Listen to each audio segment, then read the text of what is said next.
ஆண்டவருக்குள் பிரியமான அன்பு சகோதர சகோதரிகளே, மீண்டுமாய் ஆண்டவருடைய பிரசன்னத்திலிருந்து இறை வார்த்தையின் வல்லமையோடு உங்களை சந்திப்பதில் பெரும் மகிழ்ச்சி அடைகிறோம். வார்த்தையின்பால் தாகம் கொண்டிருக்கிற பிள்ளைகளாக நீங்களும் எங்களோடு இணைந்திருக்கிறீர்கள் என்பதை நாங்கள் நினைத்து பார்க்கிறோம். அதை குறித்து நாங்கள் மகிழ்கிறோம்.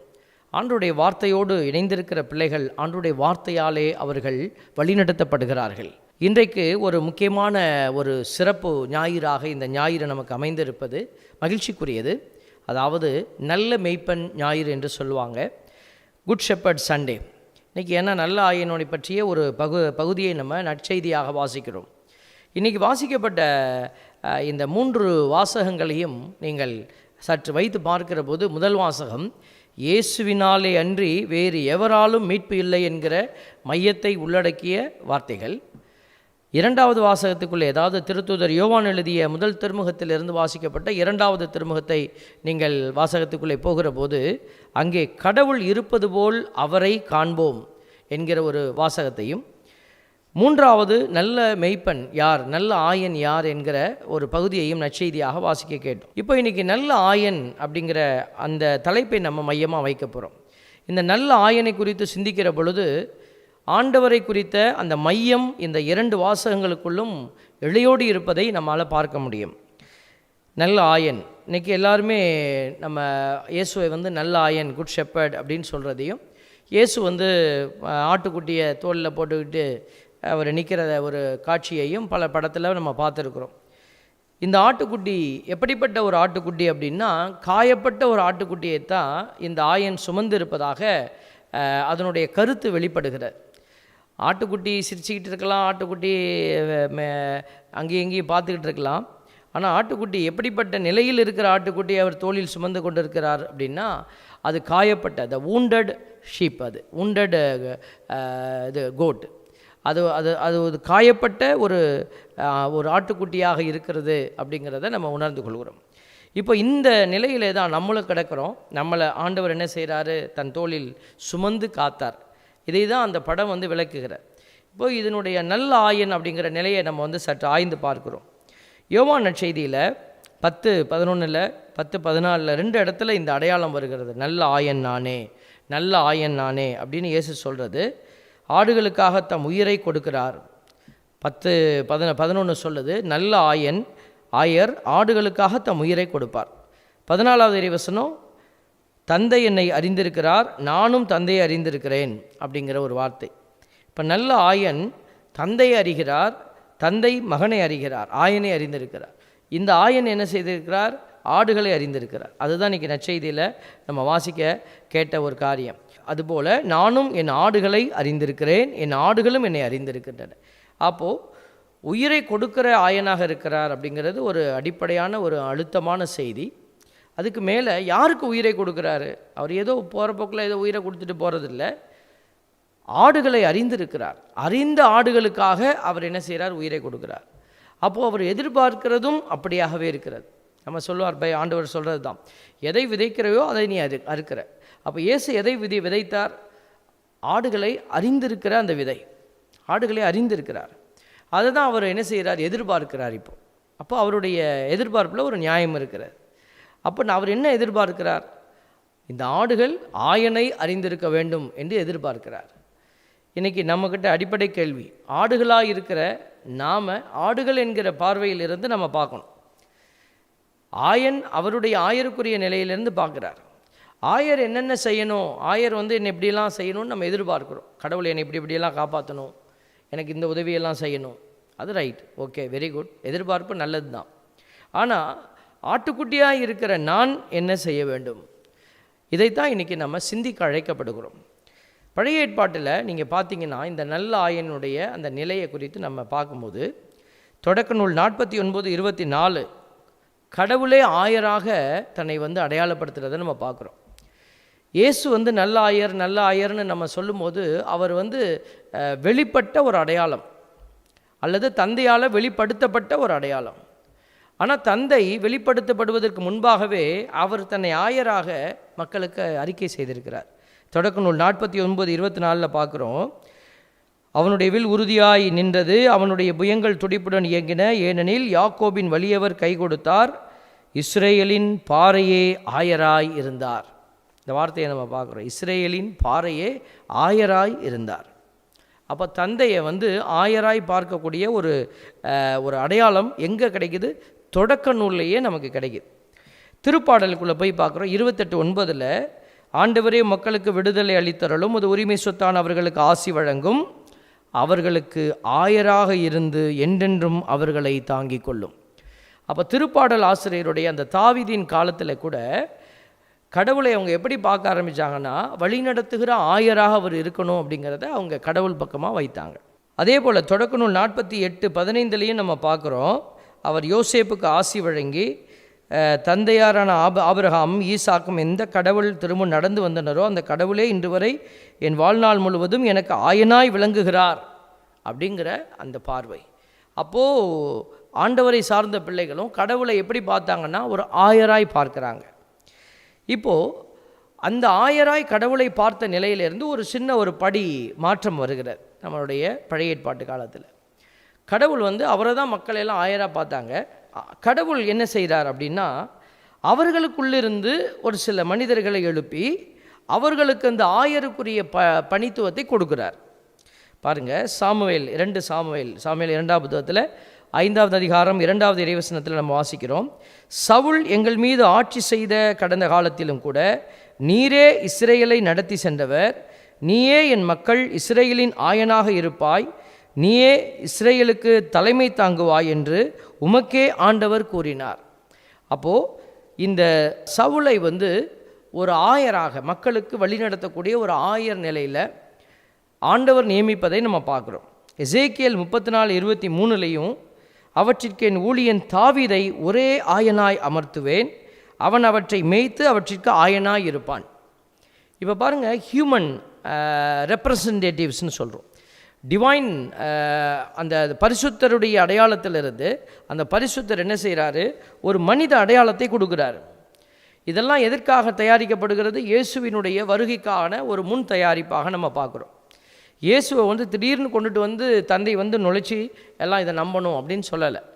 அப்போ அவர் என்ன செய்கிறாரு? த டெரிவேஷன் அப்படின்னு சொல்லுவாங்க. ஒரு கட்டுரை நம்ம எழுதுகிறோன்னா இன்ட்ரொடக்ஷன் போட்டுட்டு அதுக்கப்புறம் அந்த தலைப்பை ஒட்டி ஒரு சில கருத்துக்களை எல்லாம் நம்ம அதனுடைய பின்புலம் அதெல்லாம் சொல்லி ஒரு கோர்வையாக கொண்டு கடைசியில் தான் நம்ம என்ன செய்வோம்? அதனுடைய முடிவை நம்ம வைக்கிறோம்.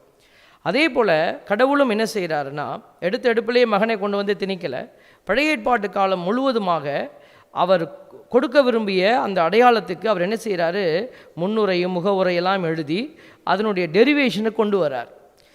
இயேசு நல்லாயன் அப்படிங்கிற அந்த நல்லாயனுக்குரிய நிலை வெறுமையாய் திடீரென்று நுழைக்கப்பட்டதல்ல, தந்தையாலே சிந்திக்கப்பட்டது. தந்தை மக்கள் தந்தையை காண விரும்பிய அடையாளம். அந்த அடையாளத்தை மீண்டுமாய் கடவுள் என்ன செய்கிறாரு? அந்த மனிதர்களுக்கு கொடுக்குறார். இதில் ஒரு அடையாளத்தை நம்ம பார்க்குறோம் பாருங்கள். இந்த இறைவாக்கினர்களை குறித்து பேசுகிற போது போலி இறைவாக்கினர் அப்படிங்கிற ஒரு அடையாளம் பைபிளில் காணப்படும். இப்போ போலி ஆயர் அப்படின்னு ஏதாவது வார்த்தை வருதான்னா இந்த போலி ஆயர்னு ஒரு வார்த்தை வரதில்லைங்க. போலி இறைவாக்கினர் என்கிற வார்த்தை உண்டு. எசேக்கியேல் புத்தகம் 13ஆவது அதிகாரம் 2வது இறைவசனத்தில் எழுதப்பட்டிருக்கிறது. மானிடா, தங்கள் விருப்பப்படி வாக்குரைக்கும் இஸ்ரேலின் போலி இறைவாக்கினருக்கு எதிராக நீ இறைவாக்கு உரைத்து ஆண்டவரது வாக்கை கேளுங்கள் என்று அவர்களுக்கு சொல் அப்படின்னு எழுதப்பட்டிருக்கு. அப்போ இந்த இடத்துல இந்த போலி இறைவாக்கினர்கள்ங்கிற வார்த்தையை நம்ம பார்க்குறோம். இந்த வார்த்தை நிறைய இடத்துல இருக்குது. நான் உதாரணத்துக்கு ஒரு வார்த்தையை வைக்கிறேன். யாருமே இல்லைன்னு சொல்லிடக்கூடாது இல்லையா? அப்படி ஒரு வார்த்தையை நான் பைபிளில் பார்க்கல அப்படின்னு சொல்லிடக்கூடாதுல்ல. அதுக்காக இந்த வார்த்தையை ஒரு உதாரணமாக நம்ம வைக்கிறோம். இதை மாதிரி நிறைய இடத்துல இருக்குது போலி இறைவாக்கினர். இப்போ இந்த வார்த்தையின்படி பார்த்தீங்கன்னாக்க இந்த போலி ஆயர்கள் அப்படின்னு ஏதாவது இருக்குதா அப்படின்னு நம்ம சைட் ட்ராக்கில் தேடும் போது போலி ஆயர்கள் அப்படிங்கிற வார்த்தை இல்லை. ஆனால் வேறு ஒரு வார்த்தை இங்கே சப்ஸ்டிடியூட் பண்ணப்பட்டிருக்கிறது. என்ன அப்படின்னா கூலிக்கு மேய்க்கிற ஆயர், கூலிக்கான ஆயர் அப்படின்ற ஒரு வார்த்தையினுடைய அடையாளத்தை பார்க்குறோம். யோவான் 10:12 கூலிக்கு மேய்ப்பவர் ஓனாய் வருவதைக் கண்டு ஆடுகளை விட்டு ஓடி போவார், ஏனெனில் அவர் ஆயரும் அல்ல, ஆடுகள் அவருக்கு சொந்தமும் அல்ல. ஓனாய் ஆடுகளை பற்றி இழுத்து கொண்டு போய் மந்தையை சிதறடிக்கும். அப்போது இப்படிப்பட்ட ஆயர்கள், அதாவது மந்தையை சிதற பண்ணுகிற ஆயர்கள் யார் அப்படின்னு கேட்டால் கூலிக்கான ஆயர் அப்படின்னு சொல்லப்பட்டிருக்கிறது. கூலிக்கு மேய்ப்பவர். இப்போது இதில் போலி ஆயருங்கிற வார்த்தை வரல பாருங்களேன். அப்போது இருக்கக்கூடிய ஆயர்கள் இதில் போலித்தனம் இல்லை, ஆனால் செய்யக்கூடிய செயலில் ஒரு உண்மையற்ற ஒரு நிலை. அது என்னென்னா அது வேறு ஒரு உண்மைக்கான தளத்தை அங்கே அமைத்து கொள்கிறாங்க. அவங்க உலகத்தினுடைய அந்த கூலியை, உலகத்தினுடைய அந்த காரியத்தை பெறுவதற்கான ஒரு தளமாக இந்த தளம் அமைக்கப்படுகிறதுங்கிறத இந்த இடத்துல யோவான் நற்செய்தியாளர் அழகாக நமக்கு அறிவுறுத்துகிறார். கூலிக்கு மேய்ப்பவர் அப்படின்னு. அப்போ இந்த கூலிக்கு மேய்க்கிறவர் எப்படிப்பட்டவராக இருப்பார்? இலவுக்கு மாரடிக்கிறதுன்னு சொல்லுவாங்க.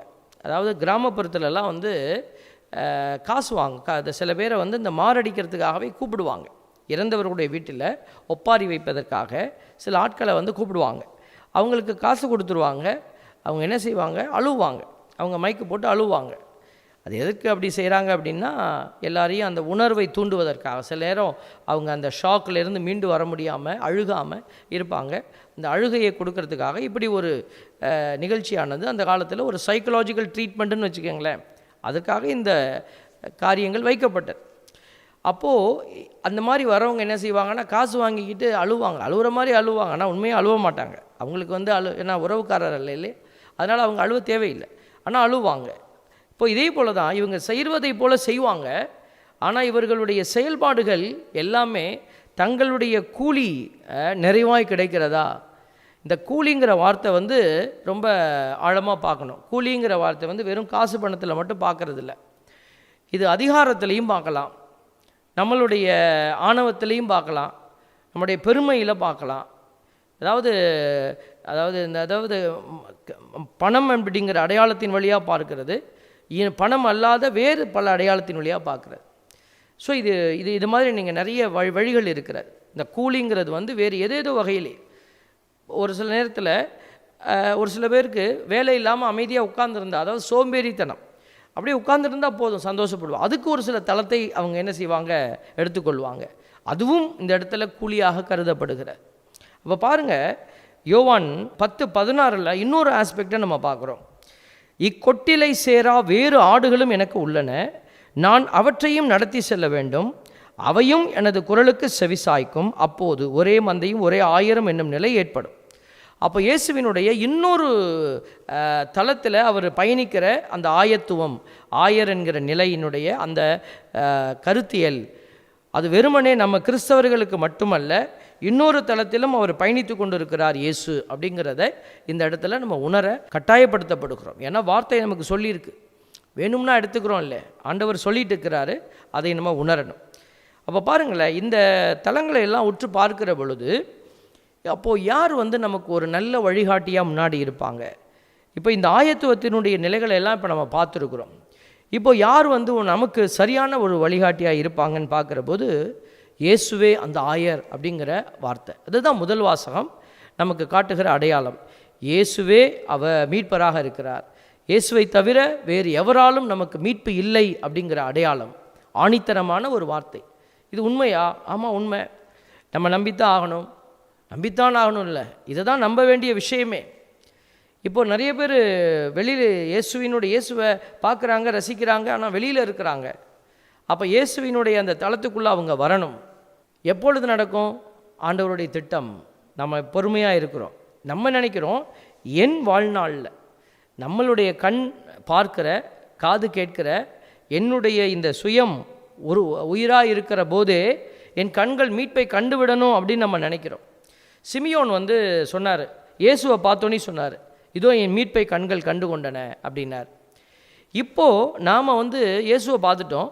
இப்போ நாம் இயேசு ஆண்டவர் செய்கிற வேறு விதமான ஆயத்துவ அந்த ஆயருக்குரிய நிலையில் அவர் செயல்படக்கூடிய தலங்களை நம்ம பார்க்குறோம்.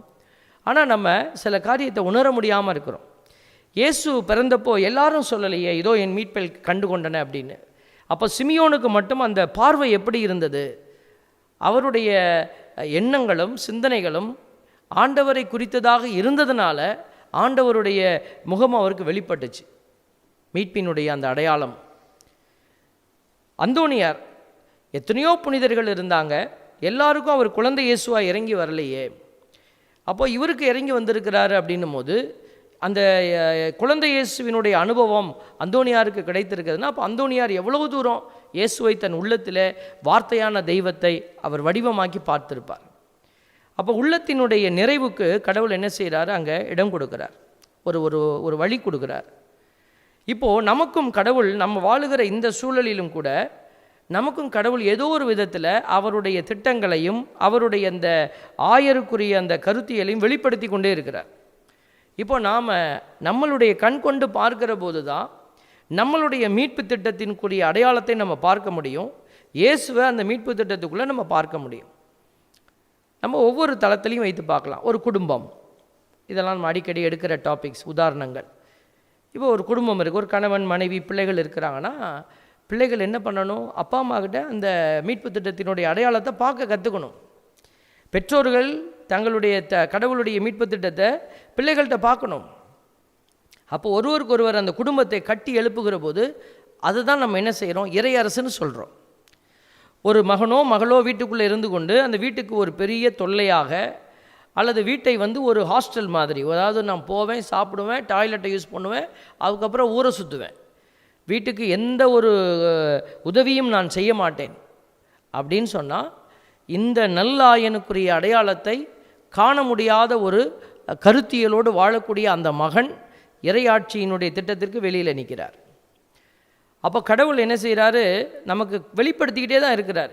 இப்படிப்பட்ட செய்திகள் வழியாக, நிறைய வாய்ப்புகளை தாய் தந்தை வழியாக, பெரியவர்கள் வழியாக ஒரு நபருக்கு கிடைச்சிக்கிட்டே தான் இருக்குது. அது கிடைக்கிற போது அவங்க என்ன செய்கிறாங்க? எனக்கு வேண்டாம் போ அப்படின்னு அவங்க தள்ளுறாங்க. எனக்கு வேண்டாம். பிரசங்கம் குருக்கள் வைக்கிறாங்க. ஒரு கூட்டம் என்ன செய்து? எப்போதுமே ஆலயத்துக்கு வெளியில் நின்று கொண்டு அரட்டை அடிப்பது, குருக்களை கேலி செய்வது, ஆண்டவருடைய வார்த்தையை போதிக்கிற ஒவ்வொரு ஊழியக்காரனையும் அவமானப்படுத்துவது என்று இருக்கிறாங்க. இது ஒரு வாலிப கூட்டம் அப்படி இருக்குது. அறிவு சார்ந்த கூட்டம் கோயிலுக்குள்ளேயே உட்கார்ந்துருக்கும். அவங்க என்ன செய்வாங்க? அவங்க ஒரு இன்டர்பிரிட்டேஷன் இங்கே கொடுத்துக்கிட்டு இருப்பாங்க. அவங்க அறிவில் பிளான் பண்ணிக்கிட்டு இருப்பாங்க. இது இப்படி தான், இது இப்படி தான், இதை ஏன் இப்படி சொல்கிறாரு, இவர் இப்படி இல்லை சொல்லியிருக்கணும். பார்த்திங்கன்னா ஒரு அறிவு போராட்டம் அங்கே ஓடிக்கிட்டு இருக்கும். ஆன்மீகமான ஒரு ஆத்மா போராட்டம் அங்கே இருக்காது. அந்த வார்த்தை இன்றைக்கி கடவுள் எனக்கு என்ன வெளிப்படுத்துகிறார்? அங்கே பிரசங்க வைக்கிற சாமியார் ஒரு சாதாரண சாமியாராக தான் இருப்பார். ஆனால் அங்கே அந்த வார்த்தையில் கடவுள் ஏதோ ஒன்று வெளிப்படுத்துவார். சாமியார் சொல்லுவார், நீ நாசமாக போடுவேன்னு சொல்கிறாருன்னே வச்சுக்கொள்ளுங்களேன். ஆனால் ஆண்டவருடைய வார்த்தைக்காக அங்கே உட்கார்ந்துருக்கிற பிள்ளைகளுக்கு அந்த வார்த்தை கடினமான வார்த்தையாக உள்ளே போகாது. அந்த வார்த்தை ஒரு ஆசீர்வாதமான வார்த்தையாக உள்ளே போகும். இதுதான் ஆண்டவர் செய்கிற வித்தைன்னு சொல்லலாம். ஆண்டவர் செய்கிற ஒரு அற்புதம் அது. ஆண்டவர் எல்லாரும் சொல்கிறாங்க கடவுள் உன்னை அன்பு செய்கிறாருன்னு. அந்த சாமி சொல்லுது, இந்த சாமி சொல்லுது, அந்த போதகர் சொல்கிறார், இந்த போதகர் சொல்கிறார். ஆனால் ஒருத்தர் சொல்லுகிற வார்த்தை மட்டும் நம்ம மனசுக்கு நிறைவாய் போகுது. அதே வார்த்தை அப்படின்னா அப்போ இங்கிருந்து வருகிற வார்த்தைக்குள்ளே ஏதோ ஒன்று இருக்குது. அதே வார்த்தை அங்கிருந்து வந்தது எனக்கு புரியல. அப்போனா அந்த அற்புதத்தை செய்வது யார்? ஆண்டவர்.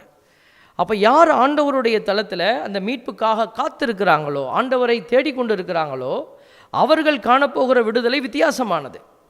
இன்றைக்கி இந்த ஆயத்துவத்தை பற்றி நம்ம பேசிக்கிட்டு இருக்கிற போது, ஆயர்கள் கூலிக்கு மாரடிக்கிறாங்க, ஆயர்கள் கூலிக்காக வேலை செய்கிறாங்க என்று சொல்லி நம்ம என்ன செய்திடக்கூடாது? அடுத்தவர்களை நியாயப்படுத்துவதை நாம் இந்த இடத்துல கையில் எடுத்துக்கொள்ளக்கூடாது. மாறாக நான் இந்த இடத்துல ஒரு ஆட்டுக்குட்டி எப்படியா இருக்கிறேன், ஆயருடைய என்னை வழிநடத்துகிற அந்த ஆயருடைய நிலையில் நான் என்னை முழுசாக கையளிக்கிறேனா என்று நம்ம சிந்திக்க வேண்டும். இந்த சிந்தனை அற்ற ஒரு சமூகம் தான் இன்றைக்கி ஓடிக்கிட்டே இருக்குது.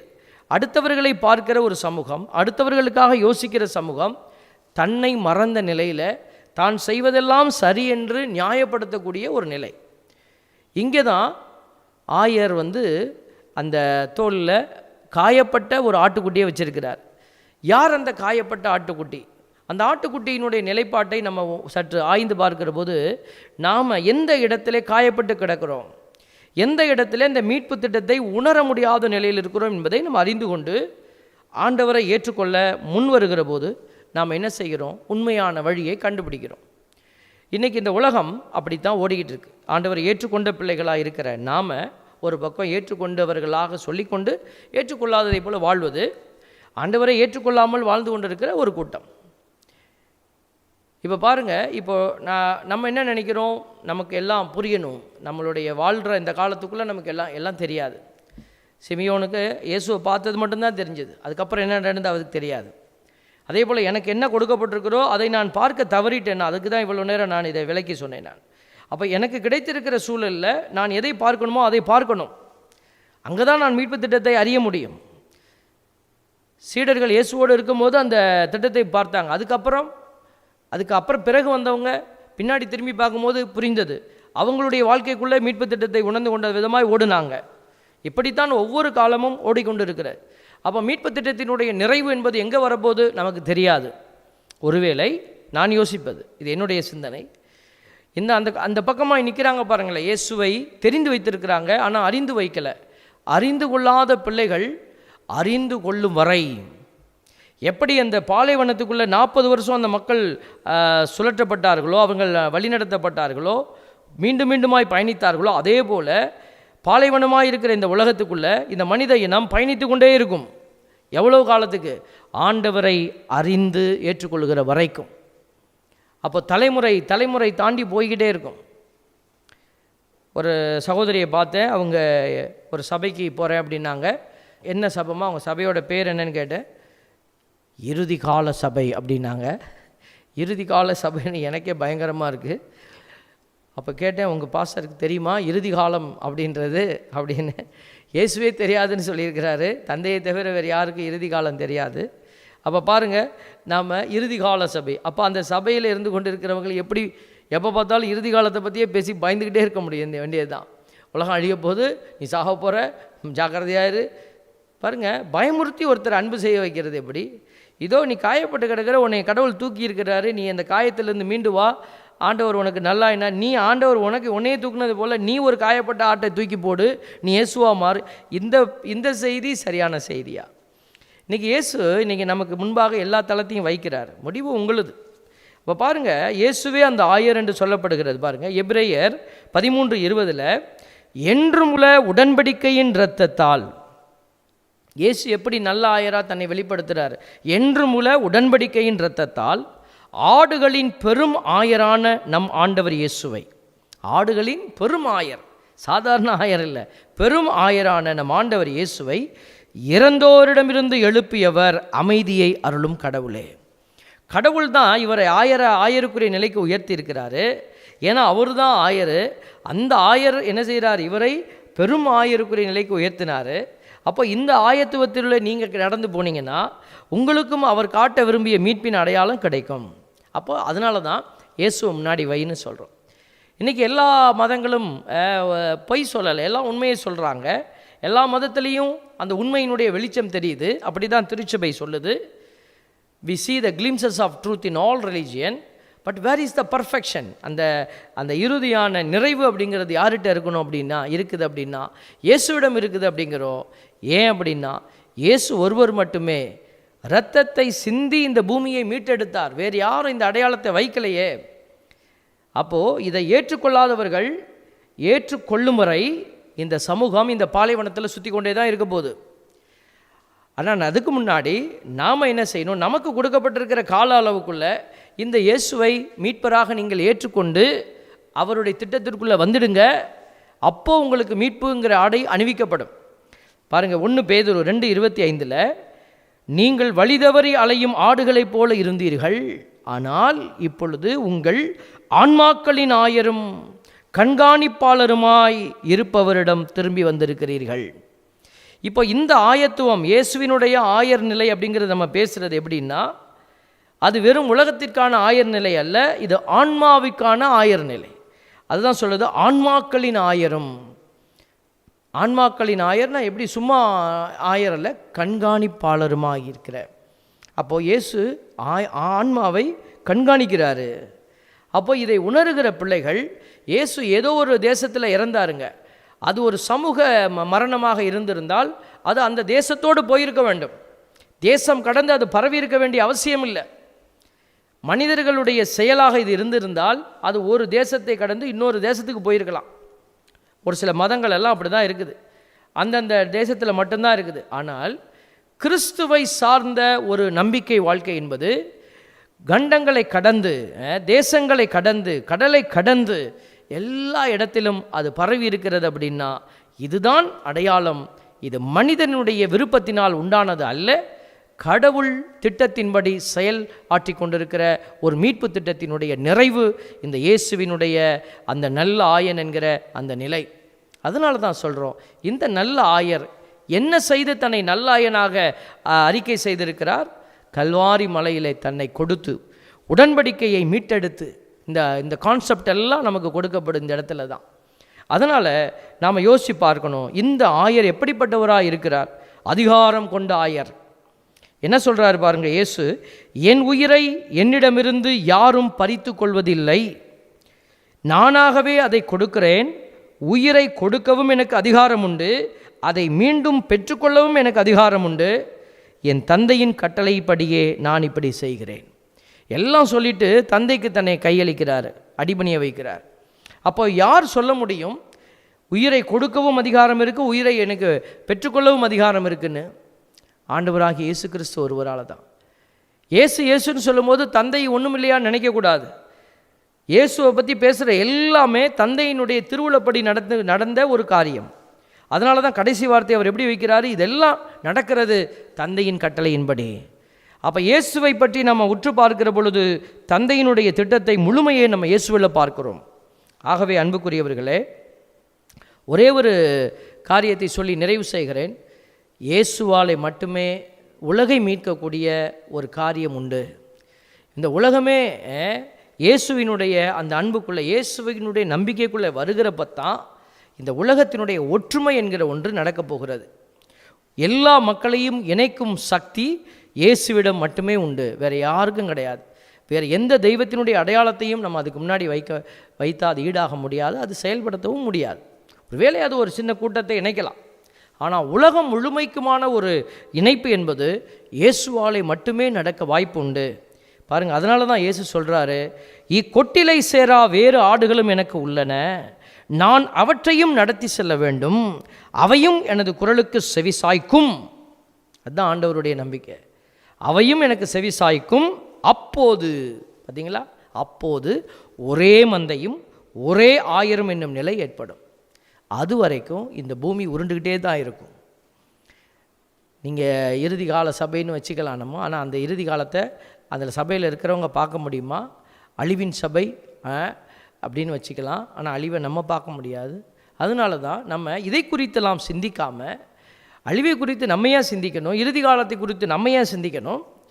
நாம் சிந்திக்க வேண்டியது, ஆயராகிய ஆண்டவர் எதை என்னை செயல்படுத்த அழைக்கிறார், அந்த செயல்பாட்டினுடைய தளம் என்ன என்பதை சிந்தித்து நாம் பயணிக்க வேண்டும்.